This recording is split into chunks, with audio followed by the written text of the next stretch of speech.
and there's foot traffic all night around here.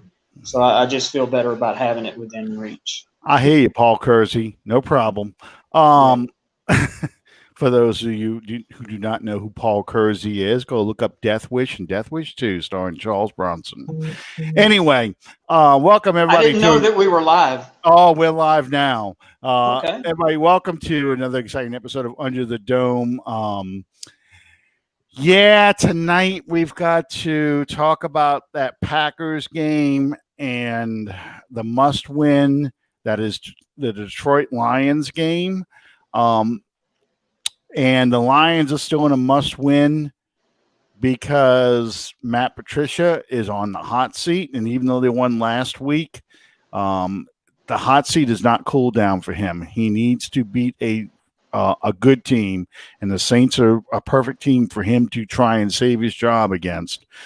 But we're going to take apart that loss and talk about what's wrong, how the Saints' social media is reacting to the loss, and a few other surprises. So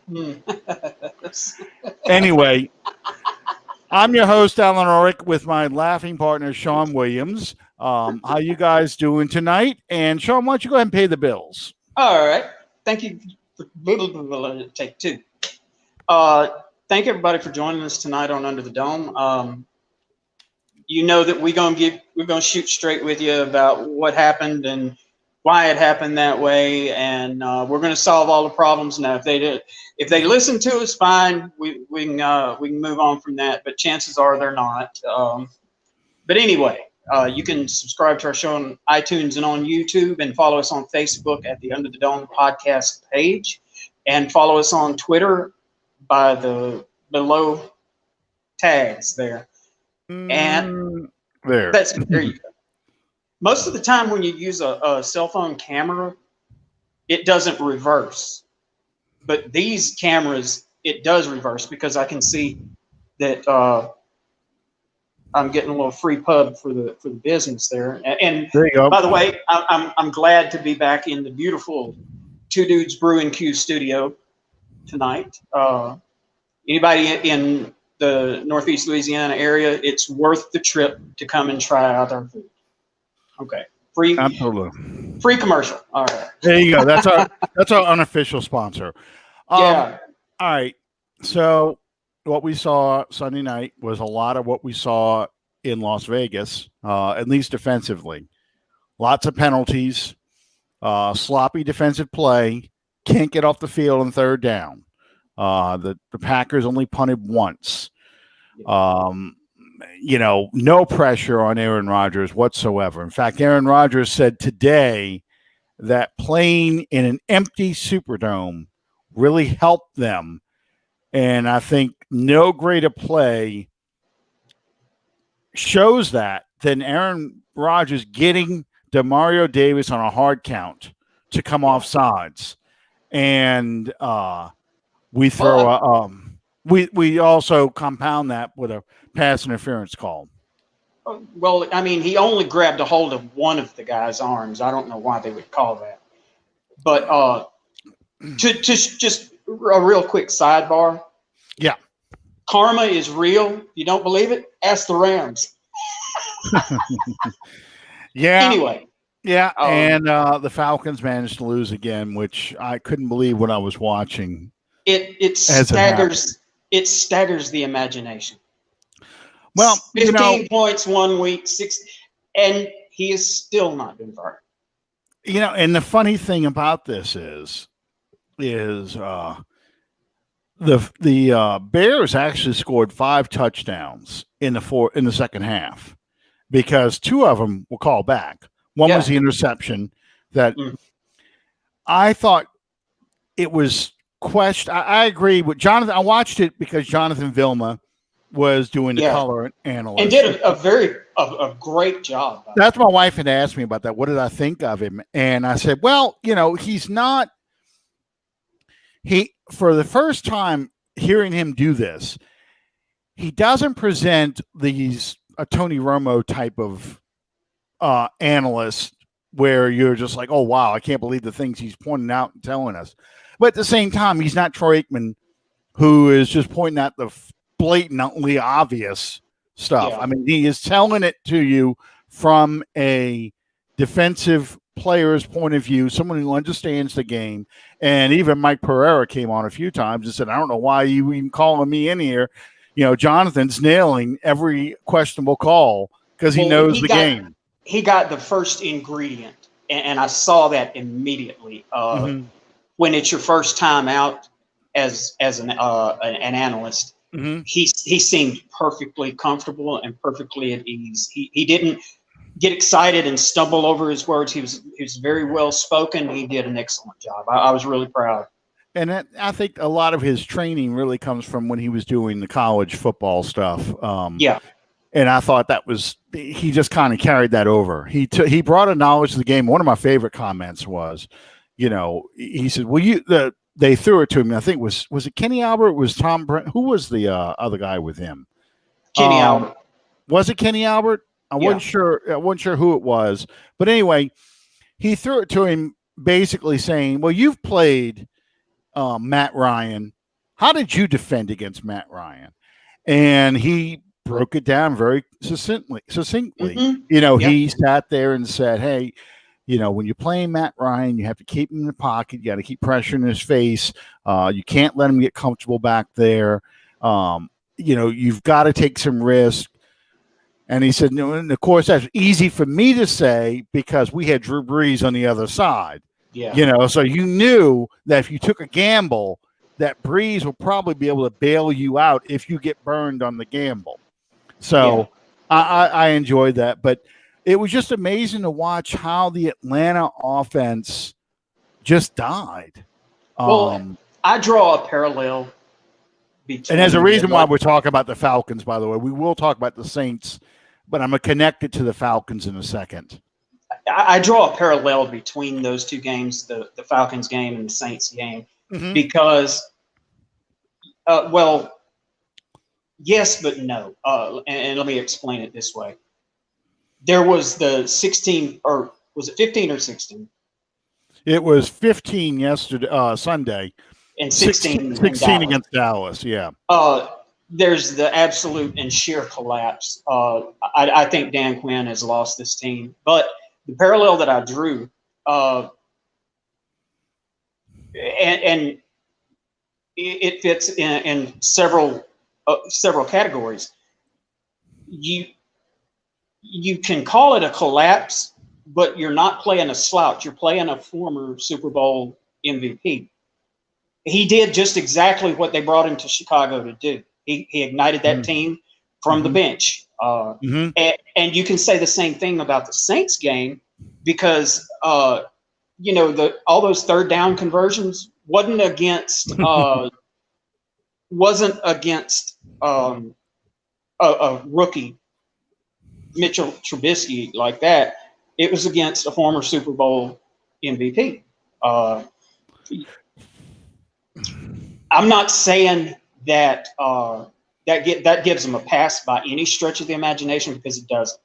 They are playing probably as sloppy as I've seen them play, as you pointed out before we went on the air, since 2017. It's just stupid mental mistakes.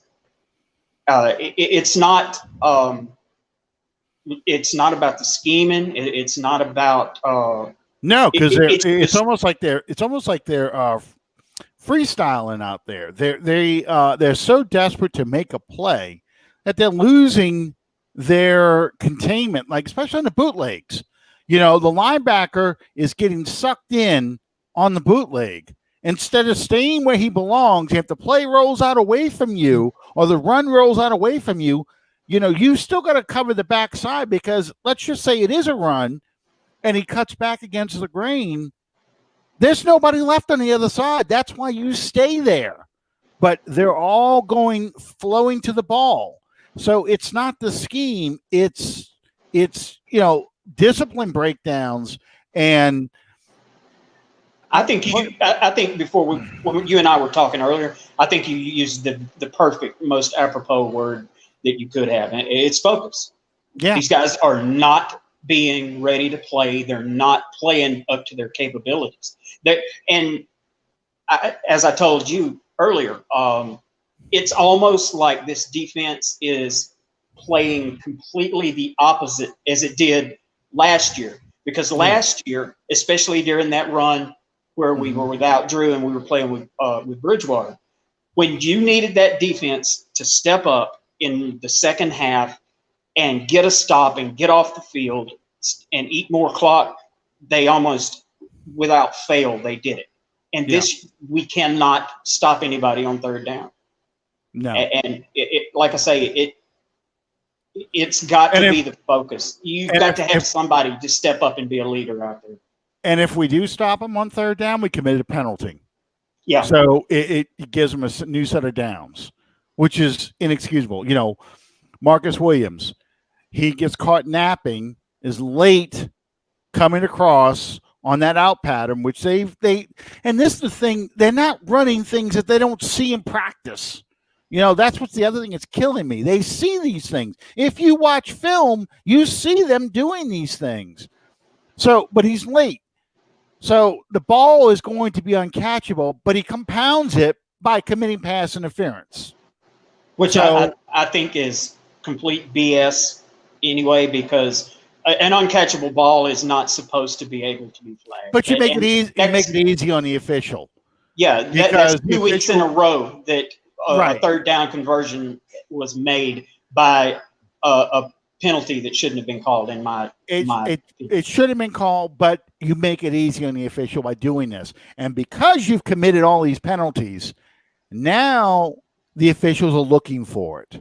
So now they're going to go, well, it is the Saints. They do these things. Throw the flag.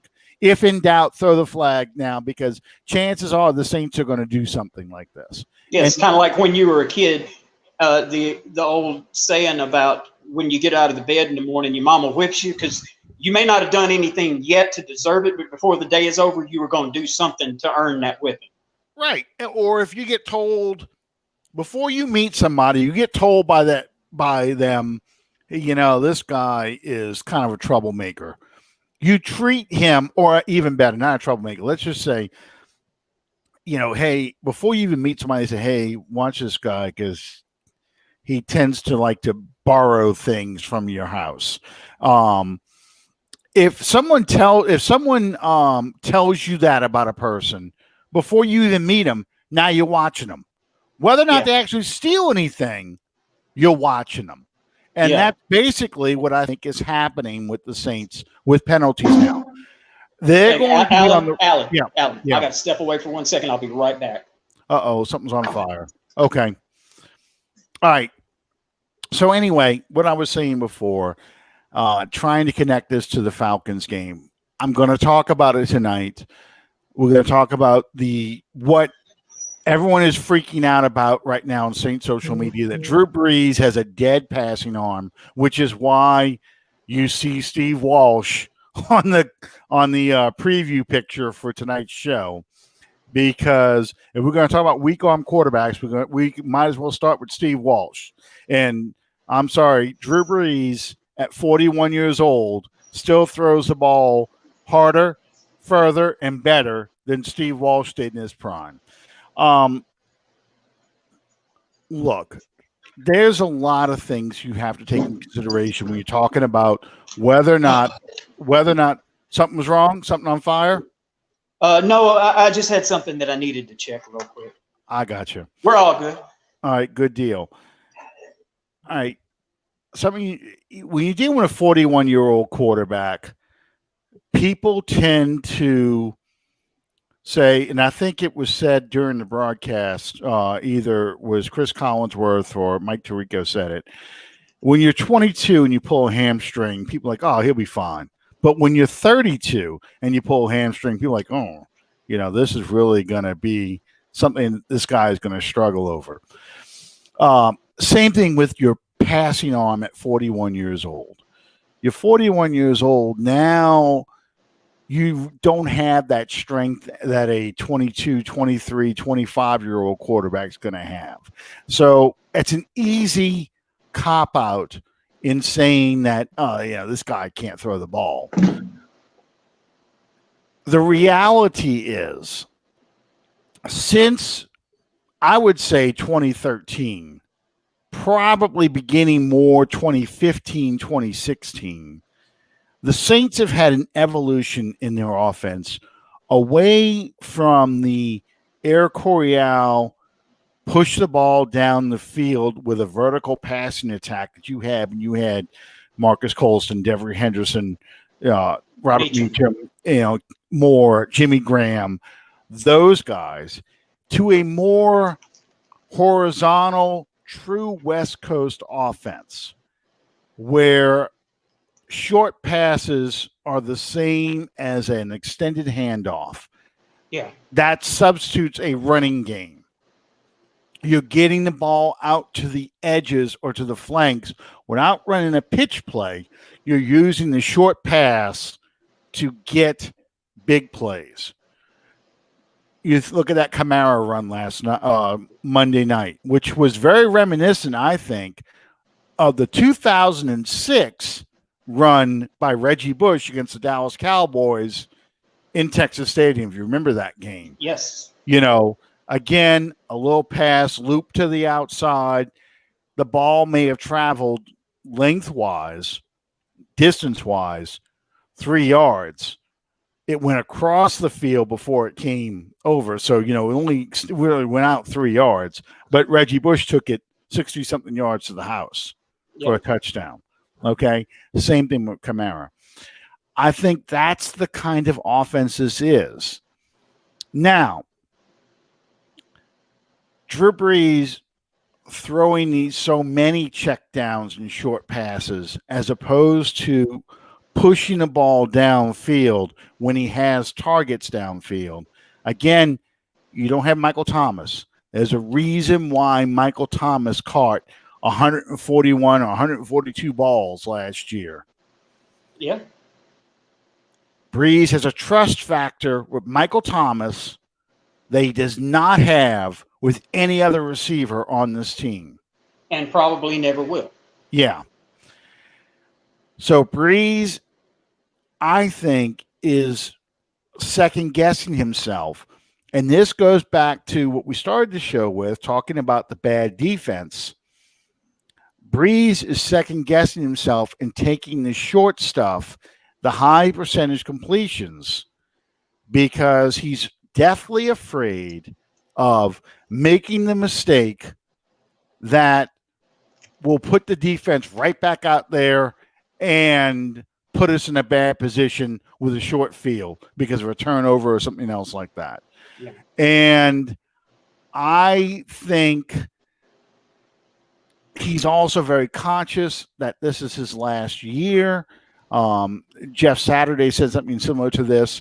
And right now, he just does not have that trust factor to push the ball and take the shot when it's there. And you could see that Monday night against the Packers, where he looked for the deep pass, started to pump it, pulled it down, and then took the short dump off instead. There was one thing troubling that I saw with Brees that I haven't seen in a good little while. Of course, not having Michael Thomas there again, the trust factor with him. I noticed that Sunday night he was holding the ball way longer than he really needed to. Yeah. And I think that, go ahead. I was going to say, I think that goes back to him not reacting, going with his first read that he normally would, and say, okay, I'm going to cut it loose and go to this, take this shot, hit Josh Hill in the deeper route. I'm going to go ahead and just throw it underneath to the sure thing. Yeah. And I don't know how to fix that. All these people, like there again, you and I before the show started, all these people are ranting and raving and raising all sorts of cane about Drew ain't throwing the ball down the field. But when you throw a check down to Alvin Kamara and he takes it 60, 70 yards to the house, what is there to complain about? Yeah. And if you don't believe that every one of those teams is sitting back there waiting on Drew to try to go deep and try to make a play on his weak arm, you're sadly mistaken. Well, they are ready for that. Yeah, and here's the thing, they're talking about how, well, now they don't have to, because this is the Peyton Manning argument from 2015, okay? They're saying that that the defenses, all they got to do is just sit in a soft shell and wait for the underneath stuff, okay? The reality is they've always played that way. You can go back, go dig up the Super Bowl tape, the Super Bowl NFL films highlight from 2009, and you can hear Antoine Bethea say, keep everything in front of you. Keep everything in front of you. That's how they've always played the Saints. Don't let them get behind you. Keep the receivers in front of you. Tackle them as soon as they catch the ball. No yards after the catch. And then as you work your way down the field, that playing field shrinks. Yes.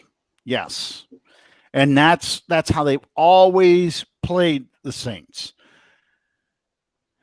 I think that what you're seeing with Drew right now is Drew is hesitant to cut it loose because of the mistakes, because the defense is struggling, and because we're not getting the turnovers for a short field.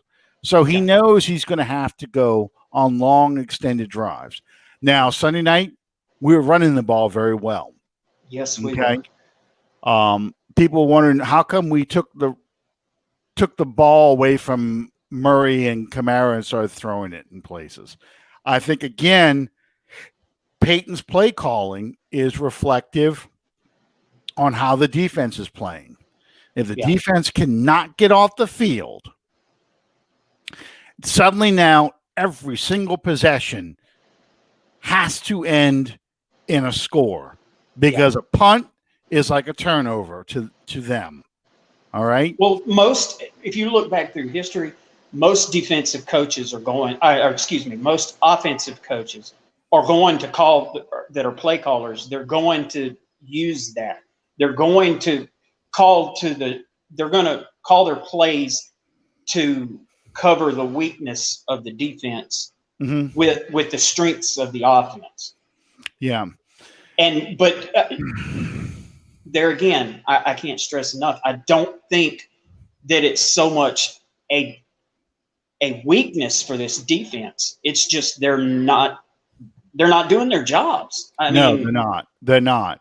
So I have never seen a season start that Cam Jordan was as quiet as he's been this year. He hasn't got a sack yet. He got one against Brady. I think he has a half of one. I think he shared one with Demario Davis. But regardless, 2 games in a row, and they're saying he's being double teamed and chipped and things like that. But the fact is he's not getting pressure on the quarterback, even through a double team or anything. I think he got one deflected pass yesterday, 2 days ago. But going back to the running game. Okay, so the Saints allegedly get away from the running game. Let's look at the turning point of the game. All right. Oh, Lord. It's a tie ball game. It's now 3rd and 3. Oh, no, 2nd and 3. Because the very first play was, I think it was a Murray run. It might have been a little pass, but it got 7 yards. So here comes, they're going to put Taysom Hill in, and they're going to run the read option. 9 times out of 10, when they run that read option play, Kamara's already gotten big yards running the ball between the center and guard gap. And you already know Taysom Hill can muscle his way for 3 yards. That play broke down because Taysom held the ball out there too long, and when he pulled back, it hits Kamara in the elbow, and he fumbled it. Josh Hill, when he comes across to block down, whiffs on his guy, doesn't even chip. What that guy's name is Zebly, whatever. The Packers defensive number 55. Clinton, Zembly, something like that. It'll come to me. But anyway, Yeah. Hill just completely goes past him, doesn't chip him, doesn't do anything. So he naturally can recover the fumble because he's coming in clean. He's probably going to run this play down from the backside because Hill doesn't chip him. So it's 2 mistakes in 1 play. When it comes to that play, I'm conflicted. I understand. I'm the same argument that I've made ever since Taysom Hill has been here. I don't, when the game, a crucial game in a crucial, or let me reverse that, a crucial situation in a crucial game, and you're putting a Hall of Fame quarterback on the sidelines. Now, at the same time, Taysom doesn't turn the ball over. To my knowledge, that's the first time he's fumbled since he's been with the Saints. As far as I know, that is, yeah. He doesn't normally make those mistakes.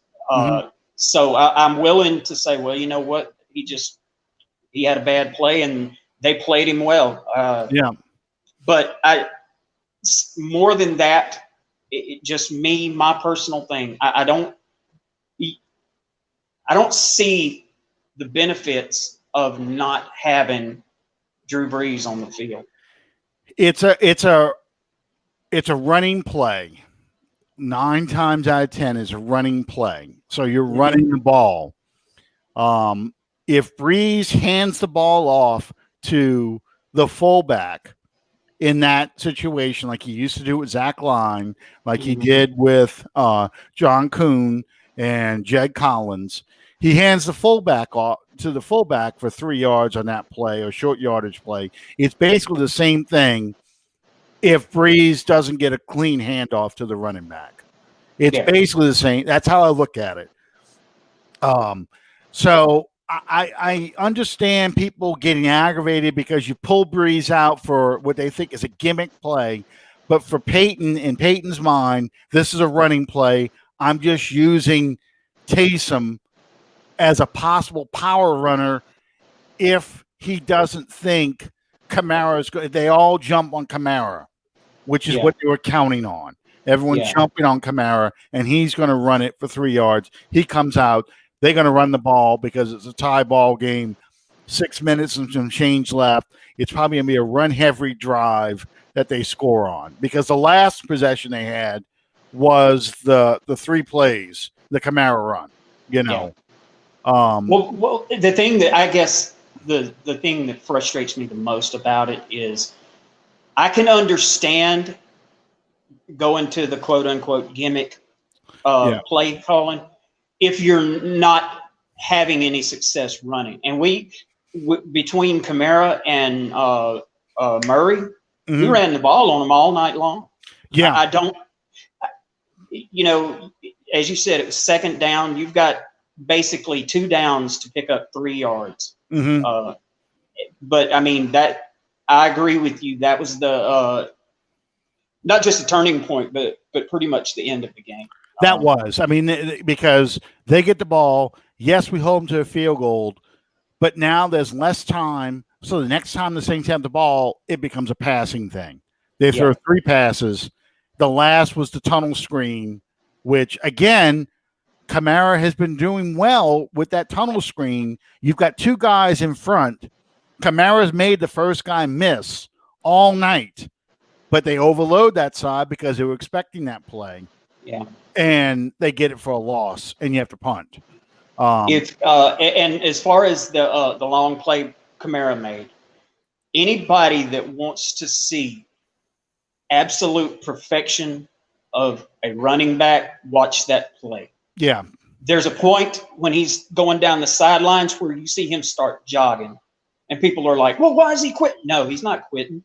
He knows his blocker is coming. He's setting up that block. And rarely if you see him break one like that, it's going to be a foot race. Kamara's playing it smart. Yeah. Anna said if you move down the field, it's a pass down. If it's a pass down the field, I know what you're saying, Anna. What people are saying, and again, it's like what people said about ambush in the Super Bowl. The difference between being a genius and an idiot is whether or not the play works. If the play works, you're a genius. If the play doesn't work, you're an idiot for calling it. And basically, the tunnel screen should have worked in that scenario. But Green Bay made a great play and shut it down. And I get it. Why aren't you just running the ball with Murray for that first down? But it's a second guess because you want to get Kamara in space. Though, they get the good blocks, Kamara's got a big play. And you're trying to score fairly quickly, or at least get into field goal range, because that's your goal. You're down by 3. Your goal first is to get in field goal range before you get to the 2-minute warning. You want to get in the field goal range so you're eating time to protect the lead, but you're also getting down the field so you're in the position to win the game. Yes. So that's the mentality. That's what you have to do when you're thinking about plays. I cannot afford to run plays that are going to eat a lot of time on the clock and not get much yardage. I need some chunk plays so I'm in field goal range. Then the pressure now goes to the Packers to use their timeouts, to use a 2-minute warning, so they can conserve time. Because once I'm in field goal range, at worst, we're going to go to overtime. But if I can't even get in the field goal range, I'm punting the ball, which is what they ended up doing. And now the Packers in a position where they can run the ball, run the clock, and win the game. Yeah. And that's all part of it. Well, people are absolutely in panic mode because we've lost 2 games in a row. But I want to stop and take into account the 2 games that you lost are against undefeated teams that are playing very well at this point in the season. The Raiders have got blown out by the Patriots. So, I didn't catch the end of that one. Yeah, they got beat pretty good by the Patriots. But once again, the reason why they won is because their defense was disciplined enough to take away the tight end and make somebody else beat you. That's Bill Belichick's defense. Yeah. Take away whatever you do best and make someone else beat you. And getting back to Drew's weak arm, all right? Look at the Falcons. The Falcons have explosive receivers. The Falcons have a quarterback who can throw the ball downfield. You go back and look at these 2 games that they lost. Yes, you had the botched, onside kick. But the very fact that Dallas was able to come back on them, and the very fact that Chicago was able to come back on them, shows you, just like the Saints, they've got problems in the defense. Yeah. And just like the Saints, their offense is not executing at the end of the game when you need them to execute to make up for your bad defense. And you don't have the weak arm problem with Matt Ryan. You don't have he was missing Julio and Gage got hurt during the game. Yeah. But you still have a power running game. That's why you brought in Gurley from the Rams, but they couldn't get first downs. They couldn't do anything to get things going. And they're 0-3 because of it. So there's all kinds of ways to win a football game, and to sit there and say about an offense that was designed for quarterbacks who can't push the ball down the field anymore. I mean, Virgil Carter, going way back to the origins of the West Coast offense, Virgil Carter, when he replaced Greg Cook in Cincinnati back in the late 60s, early 70s, when Bill Walsh was designing this offense, he didn't have the strong arm, so they used the short passing game. Joe Montana used to joke all the time, he throws balloons at darts, not darts at balloons, because he didn't have the strongest passing arm. He could push the ball downfield when he had to, but what made Joe Montana so deadly was his accuracy with the short passes. The problem with Drew Brees, what we're seeing is the accuracy is not there as well. We saw it come back against Green Bay, but you didn't see it in the first 2 games. Yeah. If you're not accurate and you're not pushing the ball down the field, your offense is not going to work. So the best thing we can hope for right now is A, Michael Thomas comes back healthy, but B, Brees starts trusting his offensive players. Cook got taken out with a groin injury. I don't know if anybody even noticed that. I didn't. But yeah, Cook got hurt right after he caught his second pass of the night with a groin injury. Did not come back in. So you had Hill and Trautman. Hill, we know what we have. Trautman, they don't know what they got. So you're just taking away more and more weapons that Brees has confidence in. He doesn't have confidence in Traquan Smith. Traquan Smith's really a blocker. You see him a lot on running plays where he's out there blocking. He's starting to get his timing down with Emmanuel Sanders. I think that'll grow over time. But right now, the only people he has trust in are his running backs coming out of the backfield. I'd like to see Taysom Hill used more as a receiver than a quarterback right now. Me too. Because like I say, I am uncomfortable with the concept. Yes, I will allow you that more oftentimes than not, we need, as you said earlier, you need that 3 yards to move the sticks. Taysom picks it up. I don't like the concept of putting Drew Brees on the sidelines. No, I got you. You've got him in there.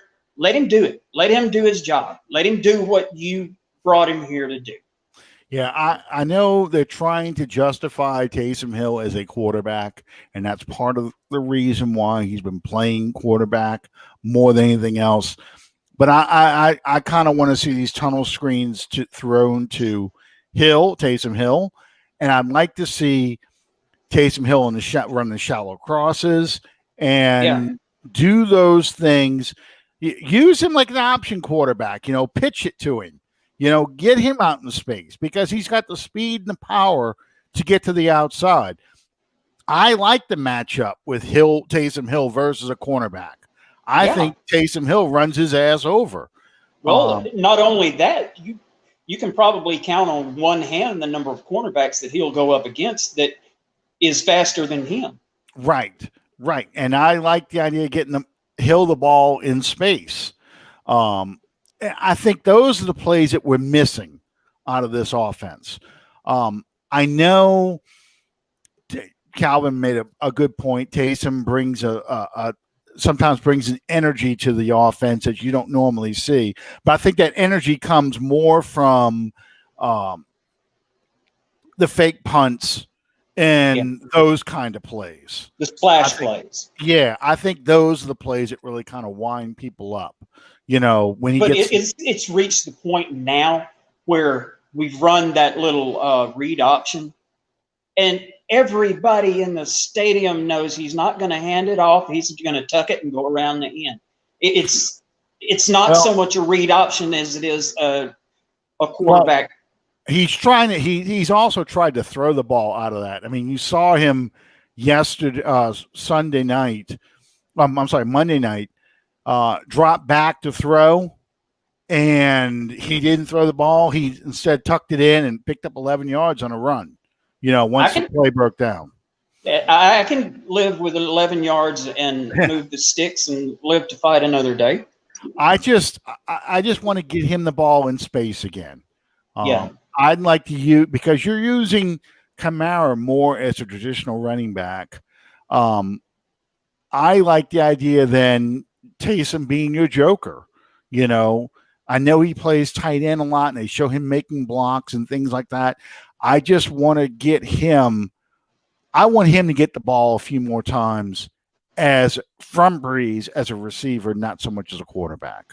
Yeah. And if Cook is out for any length of time, you'll probably see Taysom used at tight end a lot more. Yes, because and they don't really trust Josh Hill as a receiver that much. No, it's about a 50-50 shot over the course of his career as far as catching the ball.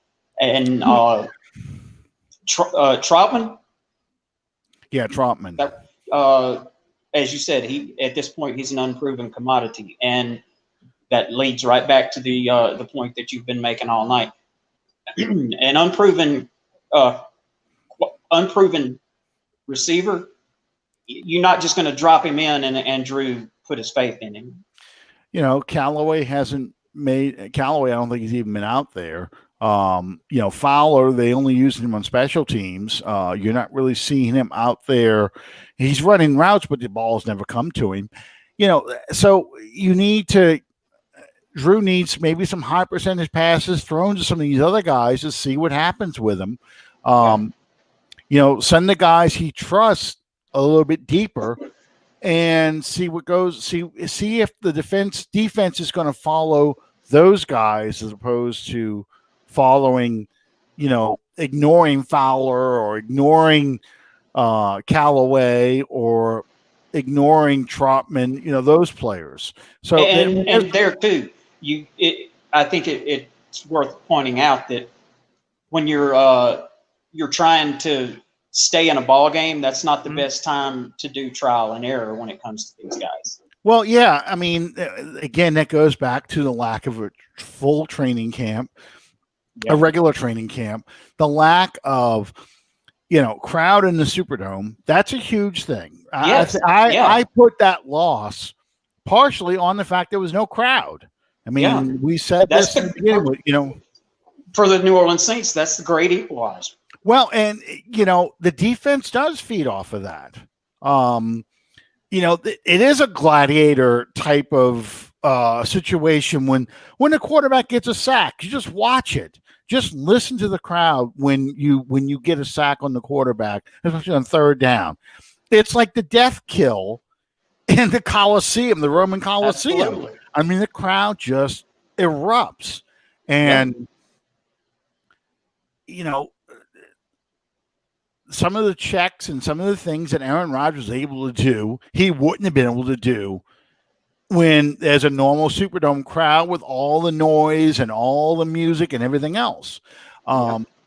So, I don't, as bad as the defense is playing right now, I don't think of Devontae Adams less. Packers team can score 37 points or 40 points, whatever the score was. I think it was 37-30, but scored 37 points in the Superdome. I probably shave a good 10 points off of that game. With Green Bay. With that. But that being said, this is the reality. So you've got to play better on defense and you've got to open up more on offense. You have to expand it beyond what we're seeing right now. And it's not force feeding the ball to Sanders. It's just figuring out new ways to use some of the players that you've got already. And Taysom Hill's the number one name that comes to my mind. I'd like to see more of that expansion. And I hope we see that in Detroit, because I think against Detroit, I think we can do those things. Well, it sounds cliche, but I got to thinking about this Sunday night once the game was over. This team right now looks just exactly like a team that after their third preseason game. Yeah. And we knew it was coming. Yeah.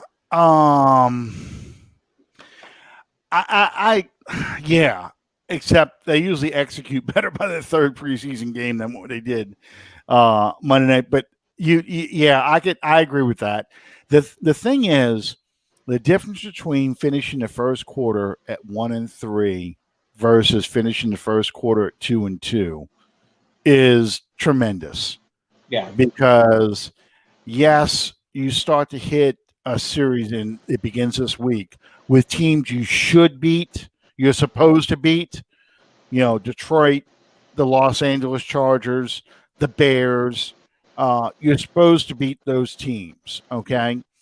But you can't do it beating yourself. And that's basically what the Saints have been doing, especially on defense the past couple of weeks. Absolutely. You've got to play better on defense. And you've got to shut up the naysayers who can't wait to push Drew Brees out the door. I mean, I'm actually seeing Saints fans. I thought I'd never see this, but it's what I expected. Saints fans advocating to put Jameis Winston in now as a starter. If they lose a couple more games, their attitude is the season's over with, and start putting your strong arm quarterback in there and seeing what he can do. I even saw something on social media today that said, just to kind of paraphrase, I can't remember the exact way it was put, but this team ain't going to the Super Bowl with Drew at quarterback. So, and it had a picture of the kid from Clemson. They're already talking about tanking to get that first draft pick, which is a waste of time because the Jets are going to get the first draft pick. The Jets or the Jaguars, one of those two teams. Yeah. I can easily see the Jets going pole to pole with nothing. Well, they already drafted Sam Darnold. So what do you do with Sam Darnold? I mean, the problem with the Jets is many, but the number one thing is the coach. Yep. Adam Gase is terrible. He was terrible with Miami, and the Jets hired him. Yeah. That's like, okay, say the Saints tank, firing Sean Payton and the whole staff and hiring Dan Quinn. That is exactly what the Jets just did. Except the Jets didn't have a Sean Payton to begin with. Yeah. I mean, that's the kind of stupidity that they do. That's why they're the Jets. But regardless, you're not tanking. You're not going to get Clemson quarterback. You're not going to lose enough games to get the Clemson quarterback. Yeah, you've already won too many for that. The Falcons are 0-3. Are they going to go get the Clemson quarterback? Are you going to compete with them for him now? It's just that's not the mentality you have to have. The mentality you have to have is you need to win. You need to win until you don't make the playoffs. So you're mathematically eliminated from the playoffs. And 1-3 puts you in a pretty big hole, but it's not insurmountable. They should win this week. They should play better this week. I think the defense plays better this week. Are we at home or on the road? We're on the road, but it doesn't matter. There's no people. It's in Detroit. Yeah, it's even if they have 1,400 people, they're probably going to boo Detroit over giving the Saints trouble on defense. So I mean that's just the way it goes. The issue you have. Calvin, he's barely beaten North Carolina. Why tank for him? It's because, Calvin, don't you know, most people only watch one game of college football, and it's usually the national championship. They don't watch Clemson all year long. And yes, the Lions are playing everybody hard. They're not pushovers because they lost their first game really when Swift drops the pass, in the end zone. They had that game won. The other games, they've been close, but they've given it up late. Look, guys, this is still a professional football team. Sure. No. I mean, even the 0-16 Lions, even the 0-16 Lions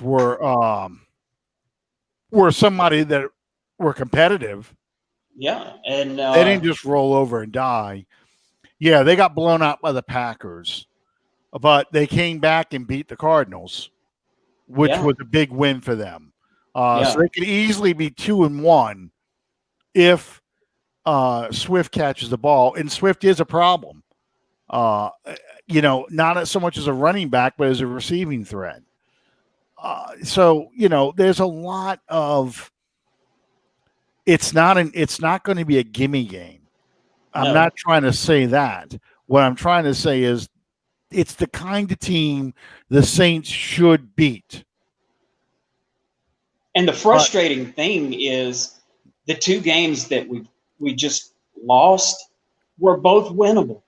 They're very winnable. Should have been won. It gets frustrating, and it's one thing to get. I can accept and live with going out on the field and you get beat by a better team. That's going to happen. But losing in the way that the Saints have for the past 2 weeks, where they did as much to beat themselves as the other team did to beat them, that is absolutely maddening. That's exactly it. You beat yourself with penalties. So with penalties, you're going to lose. That's like losing the turnover battle with penalties. You've given up 129 yards to the Raiders. That's a receiver or a running back having a big game against you. Yep. That's yardage you're not getting back. With the Packers, you gave up 86 yards in penalties. Yes, you had a key turnover that cost the game. It was a turning point in the game. Yes, you had a key turnover in the Raiders game that turned the momentum towards the Raiders. But the fact that you are committing so many penalties that either kill your drive or extend the other team's drive, that's why you're losing. You're not losing because you don't have a good enough team. You're not losing because you have weaknesses that are being exploited or because you have a weak arm quarterback. That's not why you're losing. You're losing because you're making the mistakes by not executing. And if you're not executing, you're committing stupid penalties, you can't win. And the point that you made a minute ago, the 129 yards in penalties against the Raiders, that's like and the comment you made, that's like a big game for a running back or a wide receiver. And that's on top of what you gave up to Waller. Yeah. And 87 yards against the Packers. That's on top of what you allowed Aaron Rodgers to do. Right. Allegedly you brought in Malcolm Jenkins for his leadership, and you brought him in to organize that secondary, and the secondary looks more confused than ever. Lattimore is playing exactly the way he's been playing. Why would you pay this man if he doesn't show up to play every week? He's got all pro talent, but he turns it on and off when he feels like it. Marcus Williams is a good safety, but he has these mental lapses where you're like, what the hell are you doing? Yeah. We've got to get Marcus Davenport. Oh, I'm sorry. His nickname now, it sounds like a damn mobster name, but his nickname now on Twitter is two firsts. They don't call him Marcus Davenport. He's 2 firsts because we gave up 2 first-round picks for him, which we didn't give him up. We used 2 first-round picks to draft him, but they call him 2 firsts. But you got to get him on the field because Trey Hendrickson is a pass rusher. He's not really a run defender, and you're not going to have to double team him because of his size. One guy can handle him. You need to get Davenport out there doing the things he is supposed to do. That's why you draft him. He's got the capability of doing it. 2, demand more attention on the opposite side so you can get Cam Jordan freed up. That was the entire point of him being brought in here, was to become that bookend for Cam Jordan, to where it gives him a little bit more of a chance to be breaking free. Exactly. I mean, that's why you got him in there. But you also need Sheldon Rankins to wake up and start playing like he was playing before the injuries. Yeah. The 2018 Sheldon Rankins was an impact player. We haven't seen that since 2018. Malcolm Brown is a run stuffer, but we need him to push the pocket. You need to. Stafford is not a running quarterback. You get up in his face, he's going to make mistakes. He doesn't have Golden Tate to bail him out now. No, they don't have the Saints killer. There have to be a new Saints killer on that team. I'm going to make my guess, and say Galloway or Callaway, however his name is pronounced, the receiver for the Lions. That's the guy that's going to hurt him. I'm worried about him. I would feel more. Well, at this point, you could put all their names in a bag and shake it up and just. But the guy I'm worried about is Galloway, or Galloway, whatever his name is. And I would feel more comfortable at this point having Janoris Jenkins cover him than Lattimore. And we need to figure out how to get Bond on that field. He has not played yet. He's okay. Only. You finally got to see a little bit of Ruiz once Pete got hurt, and they had to put Easton on Pete's side, and you had Ruiz in there. But I'd like to see Bond out there on the strong side, because I don't think Ellis has the instincts of a linebacker. I think he's a good special teams guy. I don't think he has the instincts of a linebacker, and I think that's part of the reason why these bootlegs have been working the way they have been. When the Saints go to the big nickel, they don't have anybody out there on those tight ends on the strong side. They're kind of shifting, having the safety drop down as the weak side linebacker, and having both Anzalone and Davis playing like inside the gap linebackers. You really don't have anybody covering anybody on the strong side. They're more run defenders at that point. I think you need to get Bond out there to see if he can match up with these tight ends. Yeah. It's frustrating. It's frustrating because you're going to have to do something, because you got some games looming on this schedule that if you think these 2 weeks were painful, there's some teams coming up that are playing even better than the Packers are. The Chiefs looks like a nightmare at this point. Oh man, I watched Mahomes last night, and I just sat there and went, negotiate, surrender, negotiate. That's going to be a Colts Saints game when Peyton Manning played the Saints back in 2002 or 2003. I think it was 2003. And he just came in and destroyed the Saints. Yeah. Let me think. Let me see what year that was. Because was it his rookie year? No, when we beat him his rookie year. Let's see. This would be 2007. Wow. I was thinking about the 2003 season, 55-21. That's the game I was the first game I was thinking of. But opening. If I'm not mistaken, that was the opening week of the season. That was 2007. 41-10. That was the opening week of the season. Yeah. But that's when we got Israel from them. Jason David, I meant. Jason David, yeah. That was a Jason David game. But the game I was thinking of was back in 2003, 55-21. Yeah, that's what at this point, the way this defense is playing, that's what you're looking at right now. If you play the Chiefs with no fans in the dome. And to anybody that watched that game last night, bear in mind, Mahomes did that against the number one scoring defense in the league. Yeah. Oh yeah. Oh yeah. Oh man. And It's did I understand that it has reached the point that we brought Ken Crawley back? He's on the practice squad, so I'm not sure what they want to do with him, why they even have him on the scene.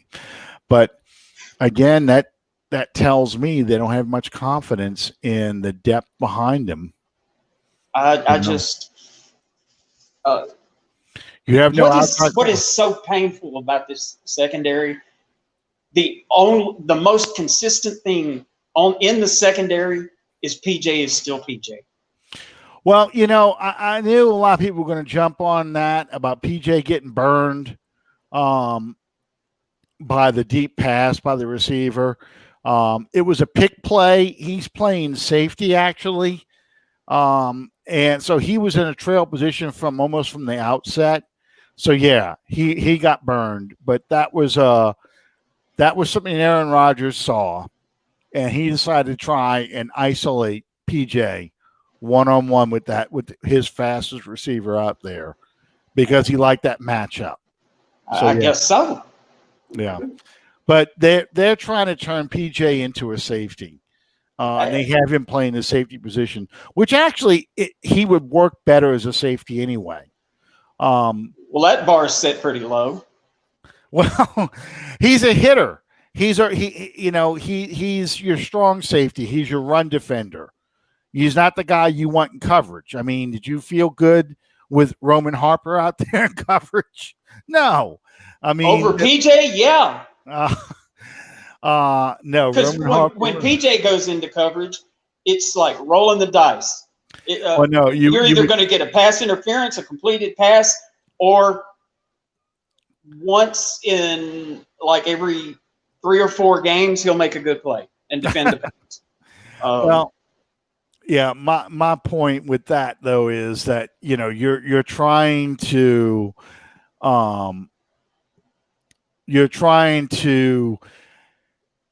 use PJ more as a run defender, and you want him near the line of scrimmage, and you don't want him dropping off. Yeah. Oh, yeah. Right. Calvin says, probably taking Lattimore's spot. Yeah. Well, if Lattimore doesn't wake up, and I say this in all, I mean, we're sitting here joking about PJ and all that. Mm-hmm. Seriously speaking, if Lattimore doesn't wake up, he's going to find himself expendable because he's coming up on a contract year, and they're not going to pay him to be a part-time player. Not the kind of money that he thinks he's going to be able to demand. I'm sorry. I got a text here. This debate is a bigger shit show than the 2012 New Orleans Saints defense. He said, and one guy says, "Yeah, but it was only 16 weeks we had to watch the Saints defense." But anyway, yeah. I mean, it's just Trade is sleepy looking ass. Hey, the good news is we didn't give up 600 yards passing like the LSU Tigers did this past weekend against Mississippi State. I've never seen that in the history of football. I've never seen a team give up 600 yards passing. Unless it was Mississippi Valley State or Houston. Yeah, University of Houston in the days of the run and shoot. You're right. That was about Chuck and Puke. Chuck and Duck. I've never seen anybody give up, that, especially a defending national champion. Now, granted, they lost a lot of players. They've got a lot. Calvin, of course, is loving that. So they lost a lot of players. They got some of their best players sitting out this year and everything else going for the draft. But yeah, that was and they got a new defensive coordinator. But that just goes to show you, those of you who are wishing for something different, a change, a lot of time, Calvin's starting some shit. Hey, no. Roll Tide roll, around the bowl and down the hole. change isn't always for the better. Sometimes it's for the worse. Yeah. And that's just that just reminded me of that, the Saints 2012 defense and LSU giving up that much yardage. It was an amazing thing, because it was like every time LSU would score, that's when Mississippi State would decide to score again, and especially I think they got 3 touchdowns on 3rd down. So, we get to watch that, and we get to watch the Saints on Sunday night. It's just like, okay, who's got the worst pass defense right now? Well, and something else real quickly that I wanted to point out. I don't know if anybody has heard this, but this afternoon the Tennessee Titans closed their facility because and yes, I do look for this to be something that affects the rest. Now, I saw a press release late this afternoon that said that the NFL is kind of leaning on them to play this game Sunday, because there was talk that they may postpone, but the NFL is trying to encourage them to play the game. Yes, they had what was it, 3 or 4 players of their key players that tested positive for COVID. Right, and I did see all that, and it'll be interesting to see how this plays out, because they're not going to be the only team, obviously, this is going to happen to. No, that's what I meant by look for this to be something that needs to be watched moving forward. Yes, exactly. It's a dangerous time, and there's a lot of people that are more than willing to err on the side of caution, which I get. I understand that. What's going to end up happening is I'm seeing this in college football right now. Okay. What's going to happen in college football? What's happening in college football? And I saw this at the UL game. Players just don't play the game. So you have players out because of COVID, and I think that's what the NFL is going to try and do with Tennessee. Is they're going to take those players out and play with the players, test the players the players that test negative. They're going to be the ones that get to play on Sunday. So if you lose your starting quarterback or your starting running back, so be it. You're going to have to play with your depth guys, just like that guy's hurt. Yeah, that's how they're going to treat the game. And there's going to be, I could easily foresee somewhere down along the line. Tennessee was in the AFC Championship a year ago. Absolutely. This is going to happen to a team that's going to get mad, and then we're right back to Barry Bonds' home run record, all that, where everything has to be an asterisk. But you could very well lose a game you need to win, because you had to have guys out for COVID. Just like they were out for an injury, and I think that's how they're going to treat these things. Yeah. Last thing, going back to Sunday's game with Detroit, it's a noon kickoff. We haven't had a noon kickoff yet. I think that's also playing to an extent into the Saints' slow start, is they're not having the normal schedule. You don't have the crowd, so it's not it doesn't feel like a normal game. It feels like almost like a scrimmage. So I think that does affect their focus. You are playing at different times. You played on Monday night and you played Sunday night. You played at 3:00. You haven't had those noon kickoffs that you normally have. And a lot of teams face this stuff. I'm not dumb. I mean, I know teams get used to that, but part of football is a routine. And what is it we said about Drew Brees last week? Drew needs that routine. that practice routine where he is practicing with the same players and he is doing this, he's going through the same practices and all those things to get his timing down, to get his routine down. I noticed he's licking his fingers again. Did you see that Sunday night? I didn't. Okay. He said he was going to give up licking his fingers because of COVID, but that's part of his routine. He was back licking his fingers again. Yeah. For somebody like Drew, that everything is all, this is how I normally do things in an abnormal time, I think that helps him. It means nothing. No. But in his mind, you have enough sweat. everything. You have enough sweat on your body. No, licking your fingers. Yeah. It's not. That's not gonna like be the deal breaker. But like you say, it's his routine. It's just like Willie Stargell. Yeah. The thing with the bat. It's all about. That's something. That's the way they're used to doing things. Right. And especially now when, I mean, you're 1-2 and you were supposed to be a Super Bowl favorite 3 weeks ago. It's to the point where I don't want to say that it's actually happening, but some of these guys are about to be in panic mode. Yes. I think so. That's why I said the difference between 1-3 and 2-2 is huge.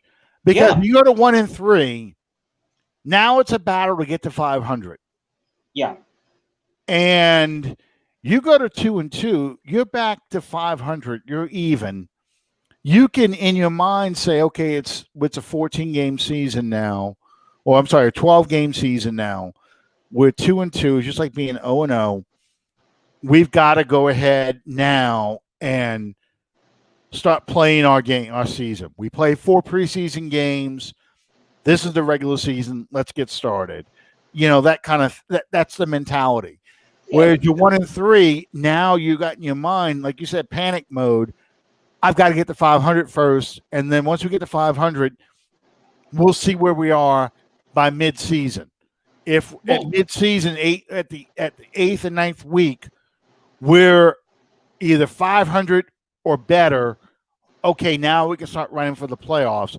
Whereas if you start your winning streak now and start winning multiple games, that kind of sets you up for the second half of the season where you feel like, hey, we're playing good football right now. Yeah, and you start off 1-3, you're playing from behind the 8 ball for the rest of the way.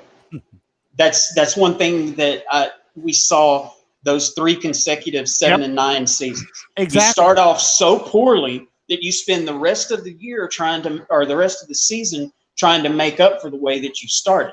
It was a constant battle to get to 500, and they get to 500 and they'd lose. After they got to 500, they'd lose the next game. So if they got to 4-4 or 5-5, whatever it may be, that next game they lost, so they're under 500 again. It's back to the battle to 500, not thinking about the postseason. Yeah. So, you've got to win. This is a winnable game. You've got to win this game. So your predictions, how do you think you will do? How do you think the Saints will do Sunday? If you had to predict let me preface this by saying I am so bad at predictions. And especially given what I truly consider to be practically an unknown product at this point. Because the past 2 weeks, you didn't know what was going to show up on the field, which, looking at it in hindsight anyway. I will say this team is capable of playing much better than what it's doing right now. Now, I get all the things that people are saying about how everything is strange, everything is different, everything is weird. That's, at the end of the day, you just got to go out there on that field and work. It doesn't matter if there's 90,000 people watching or there's 9 watching. You still got to go out there and do your job. I don't have a ton of confidence that the Lions are formidable. They're good. They've been playing well. as you said, they beat Arizona last week, and Arizona's playing very good right now. Mm-hmm. I think maybe 7 to 10 points, Saints. I'm gonna say it's going to be a 3-point game. If the Saints win, it's going to be a 3-point game. They have to win this game. I don't think they blow the Lions out, and I think it's going to be a battle. And the wild card, or the only unknown, it's going to be the penalties. How many penalties do the Saints commit? If they can keep the penalties to a minimum and force turnovers, you could break this game wide open. But that's what's key. Lattimore's got to look at Callaway and decide that Galloway, I'm sorry, and think that he is Evans or Julio Jones, and his goal is to shut him down. Yeah, that's how Lattimore has to approach this game. That's the only way he can win this. If you're supposed to be the preeminent cornerback on this team, show it. Okay, so Avery sent me a message. John McClain, not diehard John McClain. John McClain, the sports writer from Houston, who used to cover the Oilers and covers the Texans, did an interview on a show called Outkick the Coverage. He said that he talked to all 32 GMs in Goodell, and the plan they were working with is that if you're forced to postpone a game, they will postpone all the games that week.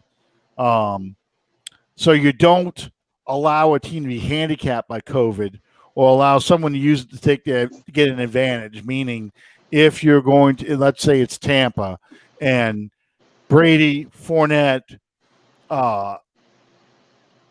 Evans, and David are all out with COVID,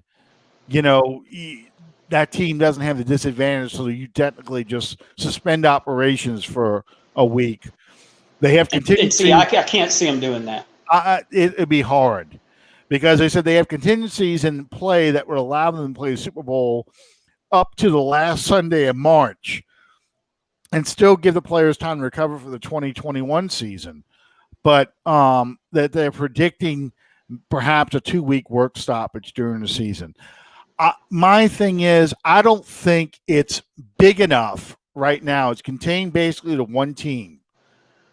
I don't think it's big enough that's affecting enough teams that they would do that. I think they would make the Titans play without players. But if you had a COVID test, a bunch of COVID positives on 3 or 4 teams, then I can see a work stoppage for the week. That's just my opinion on this. I agree with Calvin here.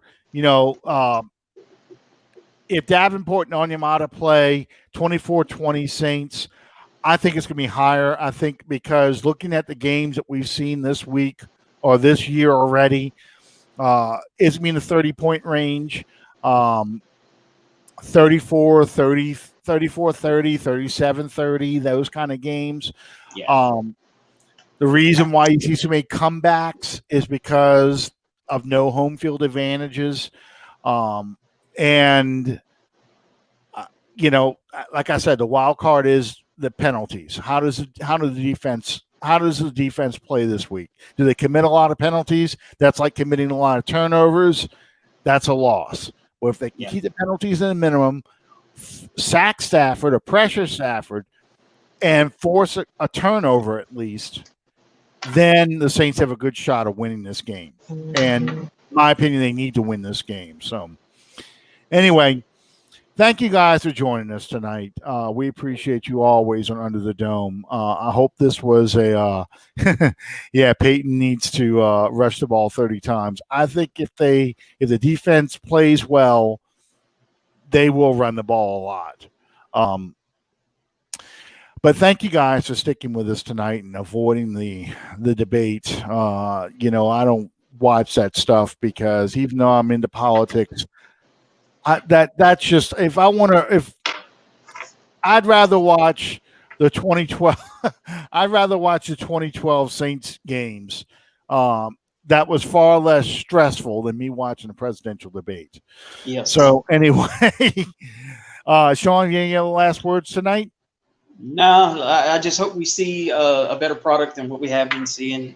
Thank you guys for joining us, and we'll be back next Tuesday. Yep. So we'll see you next time on Under the Dome. Good night, everybody.